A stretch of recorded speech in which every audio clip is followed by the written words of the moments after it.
And then after our rest day, again it was eastwards, following the Chobe National Park boundary with the Makalelo Forest Reserve, and then northwards to camp right on the edge of the Kasane Pan, this huge area of grasslands that stretches right into Zimbabwe.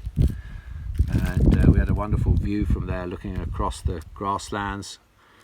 But the next day, 18 kilometers of black cotton soil chewed up by elephants. So it was, I think it took us about 4.5 hours on the horses to cross the pan, just walking and leading them all the way. And then, but we had probably for me one of the birding highlights with the 15 to 20 yellow-throated sandgrouse, which I've only seen once before. And then we ended up camping somewhere on the edge of the Kasane Forest Reserve, on the edge of a dried up pan, which was a great campsite for our last night before reaching Kasane.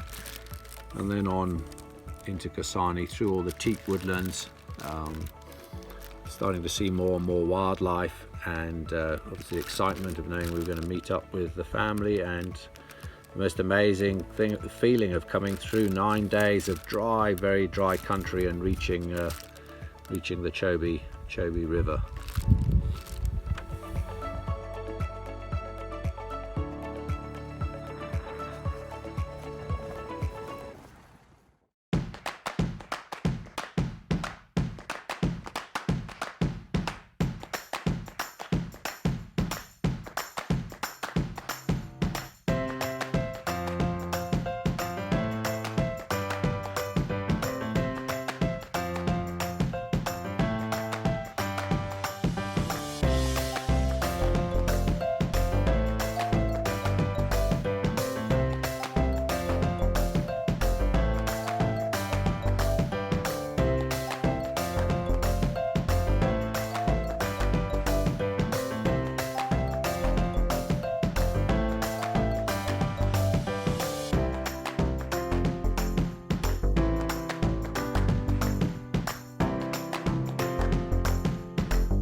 Just coming over a high point and close to the edge of Kasane Pan.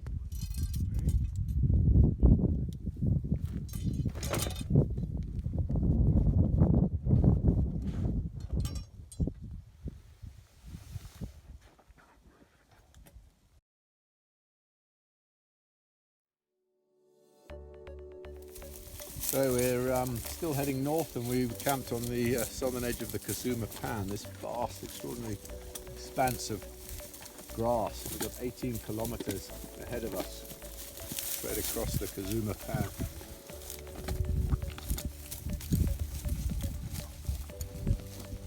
Horses are going really well still, very proud of them.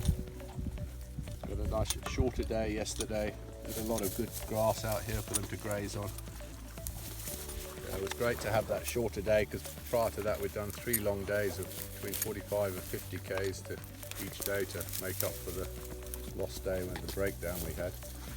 But we were straight along the cut line, and it was extraordinary. As we turned going east to northwards, the horses suddenly picked up their pace, as though they knew, okay, we're not going home, we're going to Kasane, let's get there as quickly as possible.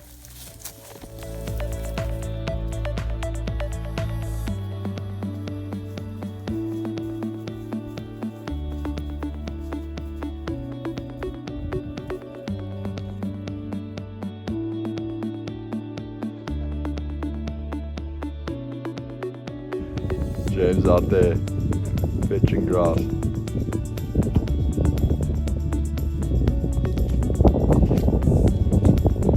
we go. Hay bales.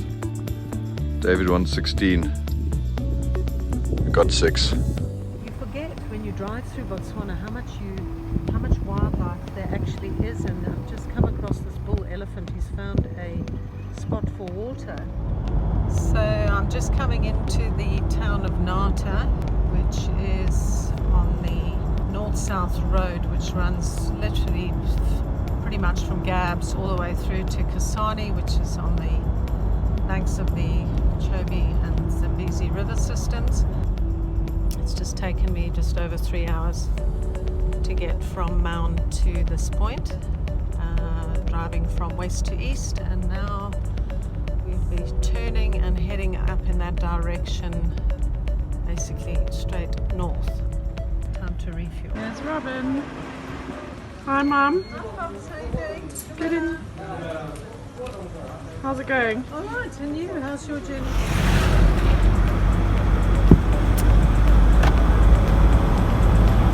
So we've refueled and had a bit of a pit stop, and we're now heading northwards, leaving the bustling town of Nata, and hopefully it's plain sailing all the way through to Kasane.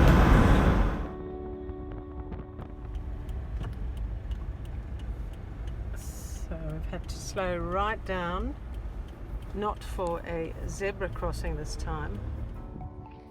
Directions for the horses to that leadwood tree over there. 300 meters. That's where camp is. Kirsty, Anna and I made it safely to Kasane. We've settled into our friend's very beautiful spot, Aquena Lodge. It's been shut. They've been doing a lot of renovations during lockdown. It's right on the banks of the Chobe River, and it's just a magical place. We're feeling extremely grateful and very blessed. There are so many bushbuck in this property. It's just a little gem.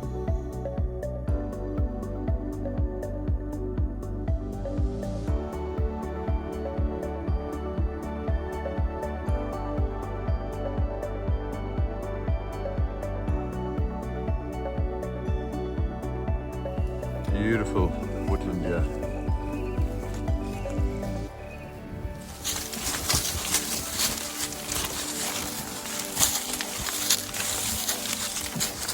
Beautiful Brachystegia woodland.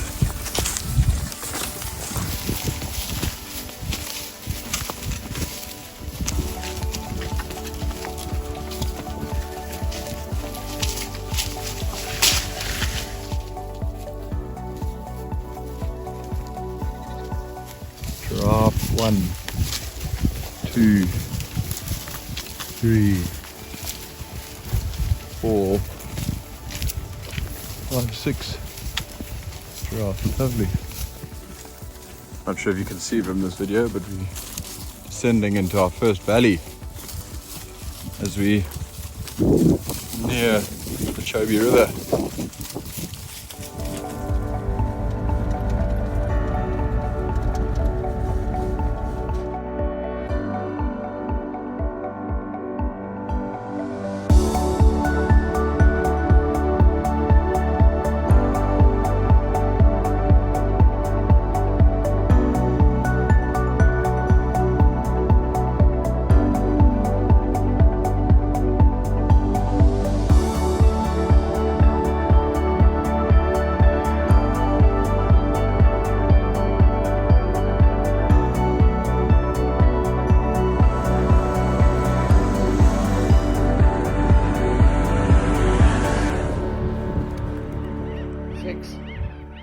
Six racket-tailed rollers all together. I don't think I've seen one of those since Lawandi National Park over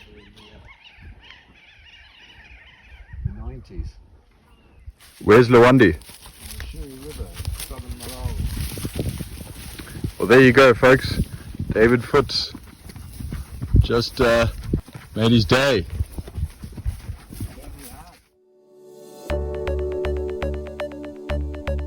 Oh, yes. Keep this going round, and then we can tie this. Pulling into Kazangula. David, how's it going? Nearly there. Nearly there. Mala, that's a warthog in the yard there. I suppose everyone has their own unique pet. 2 warthogs in there. Well, there we go.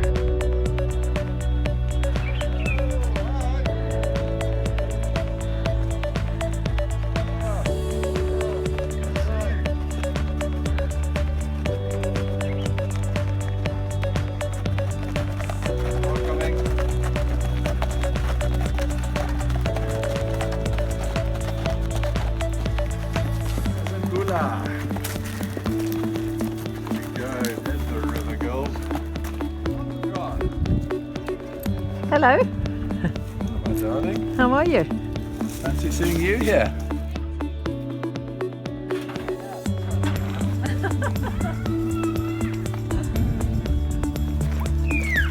David, done. Well done. Yeah. Yeah. Right. Where's that Jono fella? He's learning already. Done, yeah. Thanks, David. Nice one. So 440. 440 total trip. 440. Sure. Nicely done. Who would have thought it, hey? Hi, Isla.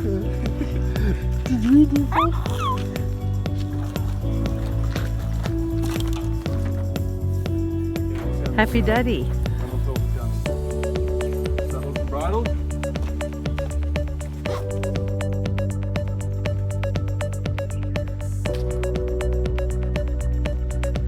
Well done, Jono.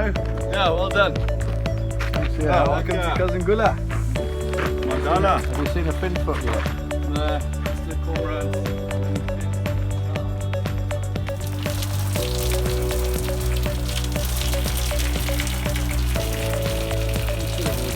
Dives in the river swimming pool. Hey!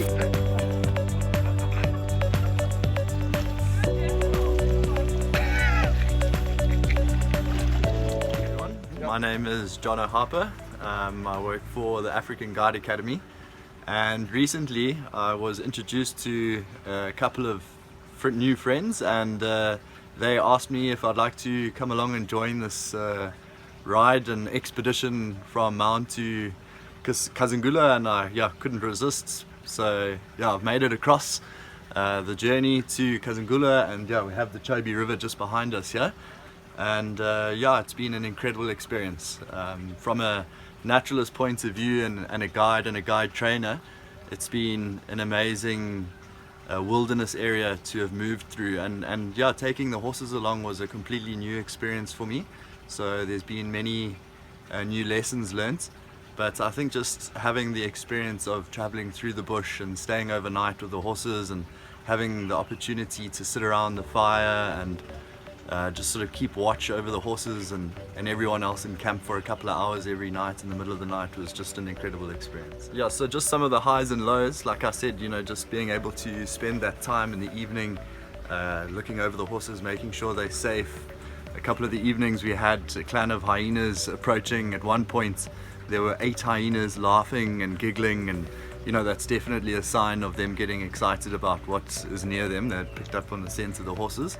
So it's not something that's just taken for granted being out there with the horses. You really need to make sure that they stay safe, and they need to be fed. So collecting hay and moving water around has definitely made me lose a couple of kilograms and build some muscle on this trip. So thanks for that. So, just want to say thank you to everyone for allowing me to join this expedition.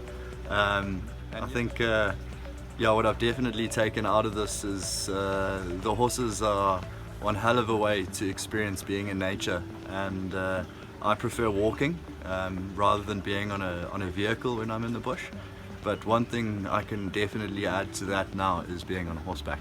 So everyone out there, get on a horse and come and join us out here.